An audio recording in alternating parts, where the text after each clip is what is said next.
नमस्कार, मी संजय भोकरे. आपण पाहताय जनप्रवास लाईव्ह. महाराष्ट्रातलं राजकारण जोरदार तापलेलं आहे. अजितदादा पवार राष्ट्रवादी पक्षाला भारतीय जनता पक्ष आणि जास्तच प्रेम करतंय, जवळ करतंय असं का चित्र निर्माण झालंय?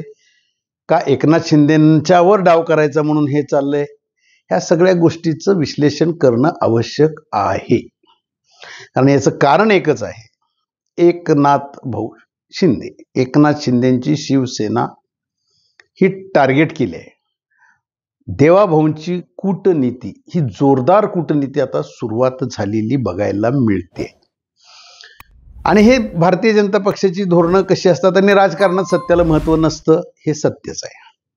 राजकारणात मुत्सद्दीगिरीलाच महत्व आहे, कूटनीतीलाच महत्व आहे. आणि त्याच्यामुळेच आज भारतीय जनता पक्ष, म्हणजे यापूर्वी जसं त्यांनी सांगितलेलं होतं, भारतीय जनता पक्ष हा सर्वात मोठा पक्ष असेल आणि बऱ्यापैकी विरोधी पक्ष सुद्धा नसतील, आणि तशी त्यांची वाटचाल आणि घोडदौड दिसायला लागली आहे. पण अर्थात इथनं पुढच्या काळात महाराष्ट्राचं राजकारण, स्थानिक स्वराज्य संस्था मतदारसंघाच्या ज्या निवडणुका आहेत ह्यात आता तापायला लागलेत. कोर्टाचा एक काय निकाल होईल तो होईलच, परंतु त्याच्यामुळे हे थांबेल अशातली काही अवस्था नाही आहे.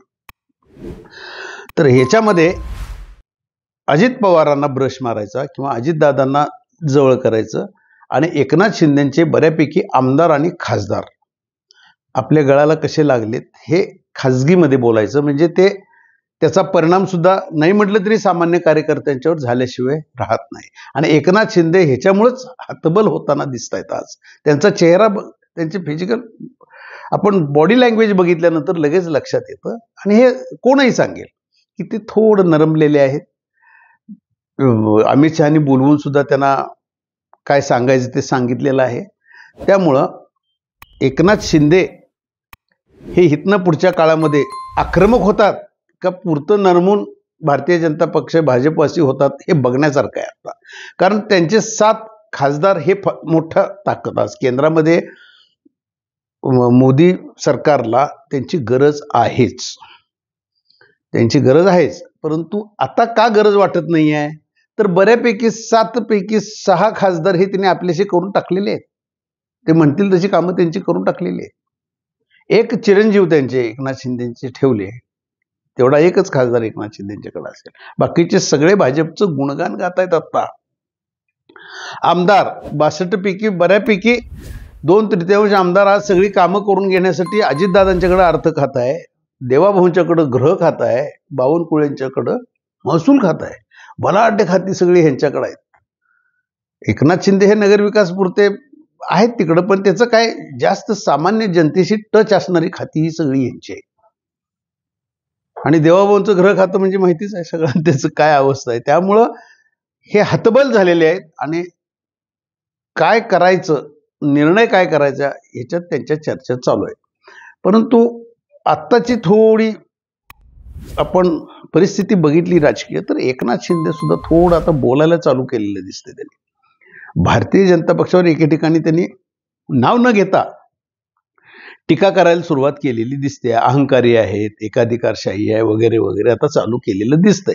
म्हणजे आता एकनाथ शिंदे जर का हे आक्रमकच झाले आणि हे पेटलं तर शिवसेना एकनाथ का होणार नाही अनाथ, असं मी जे म्हटलंय विश्लेषणात, तर काय चुकीचं आहे?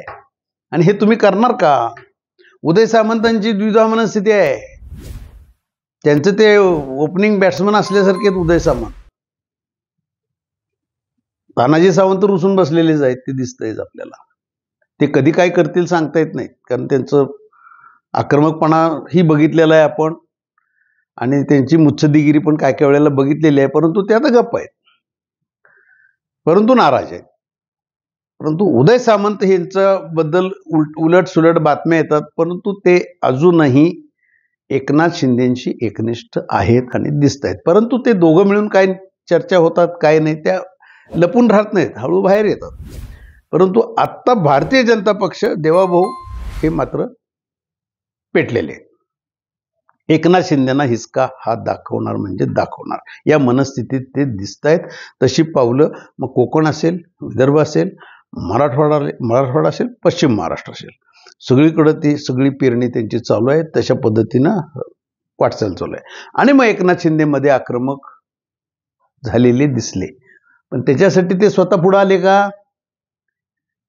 धंगेकरांचा बाण पुढे केला, सोडलं चंद्रकांत दादाच्या अंगावर. त्यात मोहोळ प्रकरण, मुरली अण्णांचं प्रकरण असतं. एक मुरली अण्णांच्या प्रकरणात मुरली अण्णांचा त्याच्यात संबंध नव्हता, तरी सुद्धा आता तो दाखवला गेला असेल, काही असेल, त्याच्यातले फॅक्ट्स असतील, ते रद्द झालं. पण एक नक्की आहे की धंगेकरांचा बोलवता धनी कोण होता हे लपून राहिलं का? एकनाथ भाऊच होते त्याच्या मागं. मग आता हे भारतीय जनता पक्षावर अटॅक चालू झाला नाही का? तर चालू झालाच. त्यामुळं गप बसलं का कोण? तर देवाभाऊ आणि जास्त आक्रमक झाले. आज उद्धवजींना बऱ्यापैकी ब्रश मारायला चालू झालं काम, म्हणजे ब्रश आहे ना, जवळीक साधायचा प्रयत्न खालच्या लेवलनं इकडनं तिकडनं चालू झालेला दिसतोय. त्याशिवाय बाळासाहेब ठाकरे स्मारक समितीचं अध्यक्षपद दिलं जातंय काय उद्धवजींना? शक्य आहे काय? एकनाथ शिंदेचं आणि भारतीय जनता पक्षाचं म्हणजे देवाभाऊंचं सख्य असतं तर हे दिलं गेलं नसतं. आता विषय पेटलेले आहेत पूर्ण.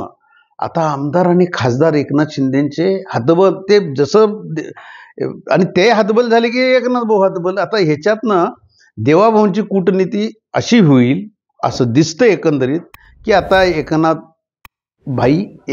भाऊ काय असेल ते, तुम्ही आता थांबा, तुमचं राजकारण आता जरा थांबवा, कारण तुमचे आमदार आणि तुमचे खासदार हे तुमच्या बरोबर नाहीत.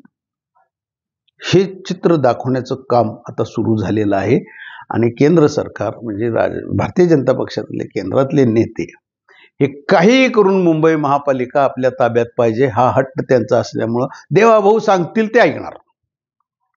देवाभाऊ जे राजकारण करतील त्याला केंद्रीय नेतृत्व पाठीशी असणारच. मग एक शिवसेना एकनाथ का होणार नाही अनाथ म्हणतोय, तर याच्यासाठी म्हणतोय मी, मुंबई महापालिका हे मुख्य आहे. आणि मुंबई महापालिका एकदा भारतीय जनता पक्षानं ताब्यात घेतली की मग त्यांचं राजकारण आणि डबल फास्ट जोरात, म्हणजे शिवसेनाचं नामोनिशाण कसं आम्ही मिटवलं, आधी कसं बोललो होतो हे सुद्धा दाखवायला कमी करणार नाहीत. आता बघूया दोन बंधू कसे एकत्र येत आहेत, एकनाथ शिंदेची भूमिका काय राहते. ठाण्यामध्ये त्यांना अडकवून आता कुणाला कुठं अडकवायचं राज्यातल्या नेत्यांना हे भारतीय जनता पक्षाला नक्की कळते. आणि साम दाम दंडभेद हे चारही प्रकार कसे वापरायचे, कशा पद्धतीनं वापरायचे हे भारतीय जनता पक्ष आणि त्याच्या मागं RSS. त्यामुळं एकनाथ शिंदेचा काळ कठीण दिसत आहे.